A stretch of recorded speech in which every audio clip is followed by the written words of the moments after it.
Hello everyone, I'm Ranjit Singh Tind from Logos English Services. Welcome to this program, Learning English Using the Structural Approach. Now, what is the structural approach?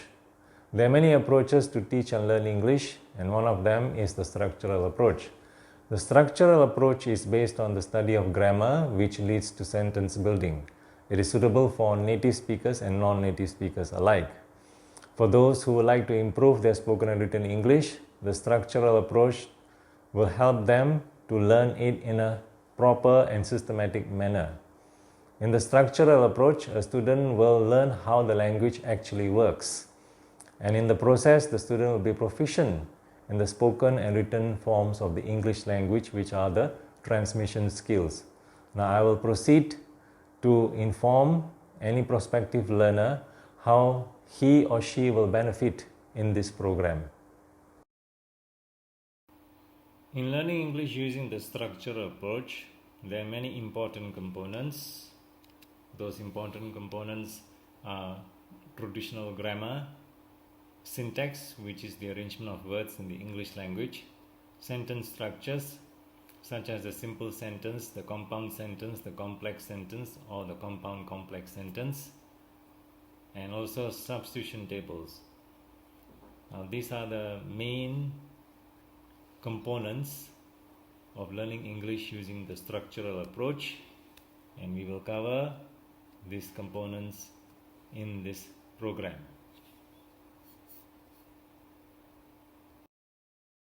What is the structural approach? The structural approach is organized along grammatical lines giving primacy to language form. In other words, a student must learn English grammar if he or she intends to be proficient in the English language. It specifies structural patterns as the basic units of learning.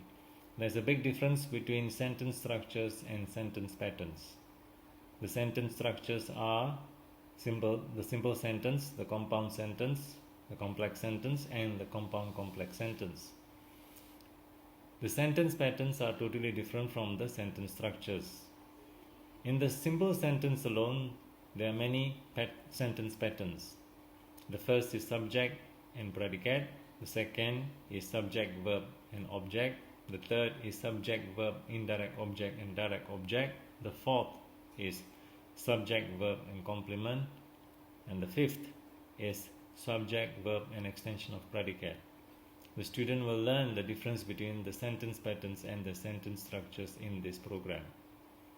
The backbone of the structural approach is the study of grammar, which leads to sentence building or synthesis.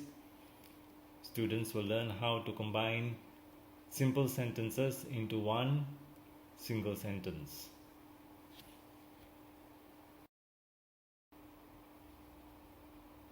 In order to build sentences in the English language, a learner needs to know the patterns of English sentences, and a learner needs to know which words enter into which patterns. Now, in this screen here, the pattern subject, verb, and object is stated very clearly. You can find the word Tom in the subject column, the word hit in the verb column, and the word Jack in the object column. Tom hit Jack.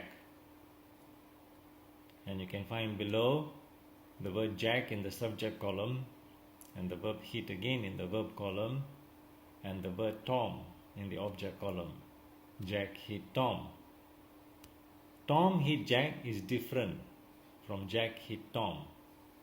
Tom hit Jack has a different meaning from Jack hit Tom. But the sentence pattern is the same: subject, verb, and object. And the words in the subject and object columns are both nouns. Therefore, in this program, the student will learn how to construct these sentence patterns, provided he or she has learned English grammar. Notice the word he in the subject column, the word beat in the verb column, and the word me in the object column. He beat me. And below, notice the word I in the subject column, the word beat again in the verb column, and the word him in the object column. Now the words in the subject and object columns are pronouns. He and I are subjective pronouns. Me and him are objective pronouns. A student will only know the difference between these subjective and objective pronouns if he or she has learned grammar earlier. Sentence patterns can be used very effectively when the learner has a good understanding of English grammar. In the structural approach, the bones of the English language are of three kinds. Number 1, word order. Number 2, structural words. And number 3, a few inflections. The first principle is word order. There are 8 sentences in the example above. I know your name, I know him, I know basic science, I know the mayor. Harry knows your name, Harry knows him, Harry knows basic science, Harry knows the mayor. This is the substitution table that is used in this slide. The second principle is the use of structural words. The structural words are very important because they are used very frequently in the English language. It is not enough for a learner to know the meaning of words. The learner must know about the structural words if he or she really intends to be proficient in the English language. What are the structural words? A. The pronouns I, me, you, he, him, we, us, etc. B. The prepositions in, at, under, down, from, etc. C. The helping verbs be, have, do, shall, will, may, etc. D. Adjectives this, that, a, and, the, all, each, etc. E. Adverbs again, also, even, ever, ago, etc. The structural words are the frequently used words in the English language and they are very important. The third principle in English is inflection. What is inflection? Inflection indicates a change in meaning as a result of a change in the form of a word. The examples will be given in the coming slides. The first inflection to be taught in English is the inflection for number in the study of nouns. What is number? Number means singular and plural nouns. Plural nouns can be formed in several ways. 1. Boy, boys, pen, pens. 2. Dress, dresses, match, matches, box, boxes.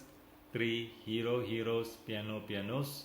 4. Lady, ladies, story, stories. 5.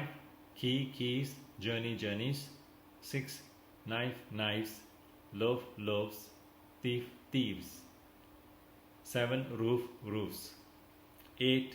Man, men, woman, women. 9. Tooth, teeth, mouse, mice. 10. Child, children, ox, oxen. 11. Sheep, sheep, deer, deer. The second inflection is the inflection for verbs. Look at the table. We have the personal pronouns. First person I and we. Second person you and you. Third person he, she, it and they. I is singular, we is plural, you is singular and you also plural. He, she, it is singular, they plural. Let's take a verb, walk. I walk, we walk, you walk, he, she, it walks, they walk. Notice that the verb walks in the third person singular ends in the letter S.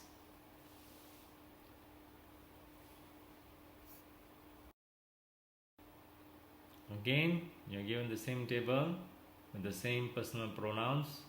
First person singular I, first person plural we, second person singular you, second person plural you, third person singular he, she, it, third person plural they. Let's take a verb, wash.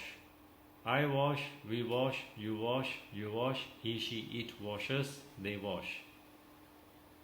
Notice that the verb washes ends in the letters es in the third person singular.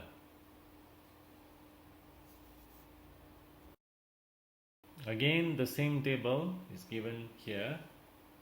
The first person pronoun singular is I, first person pronoun plural is we, second person pronoun singular is you, second person pronoun plural is you, third person pronoun singular is he, she, it, third person pronoun plural is they. Let's take a verb, try. I try, we try, you try, he, she, it tries, they try. Notice that the verb tries and the third person singular ends in the letters IES. Therefore, a verb can end in S, ES or IES for the third person singular in the present tense only in the English language. The third inflection is the inflection for adjectives and adverbs. Adjectives. This is a comparison of adjectives. Long, longer, longest. Long is positive, longer is comparative, longest is superlative. Quick, quicker, quickest. Quick is positive, quicker is comparative, quickest is superlative. Beautiful, more beautiful, most beautiful. Beautiful is positive, more beautiful is comparative, most beautiful is superlative. Adverbs. This is a comparison of adverbs. Easily, more easily, most easily. Easily is positive, more easily is comparative, most easily is superlative. Early, earlier, earliest. Early is positive, earlier is comparative, earliest is superlative. Well, better, best. Well is positive, better is comparative, best is superlative.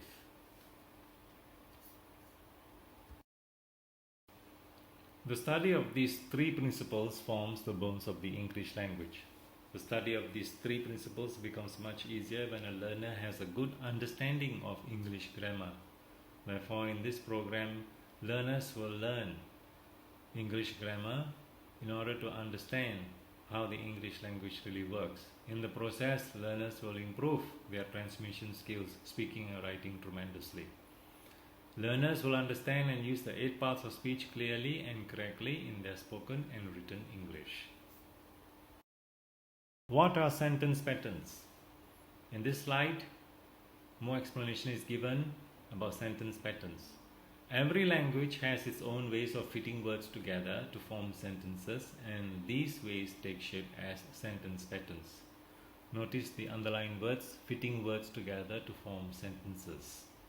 It is very important for a native speaker and also a non-native speaker to understand how to fit words together to form sentences. And in this program, learning English using the structural approach, a prospective student will be shown the way. The word pattern means a model from which many things of the same kind and shape can be made. A pattern is a standard model in which words must be grouped in accordance with the conventions of the English language.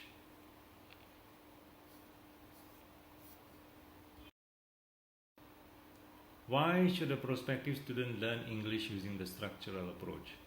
It is clearly necessary to teach the sentence patterns of English and to make them a habit as early as possible. And this can be achieved if the prospective student learns how to speak English using the substitution tables.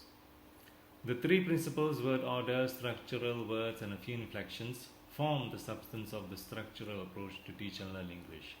The proper and graded study of the three principles is noticeably absent in the other approaches to teach and learn English. Therefore, after understanding the various sentence patterns used in the English language, a learner proceeds to higher English easily. In other words, the learner becomes independent in learning the English language at a later stage. After learning English using the structural approach, the learner becomes proficient in the English language. After listening to the explanation regarding the structural approach to learn English, a prospective student should be in a better position to understand that the structural approach is meant for native speakers and non-native speakers alike. Therefore, those who would like to improve their spoken and written English, which are the transmission skills in the English language, will benefit tremendously if they enroll for this program. Thank you.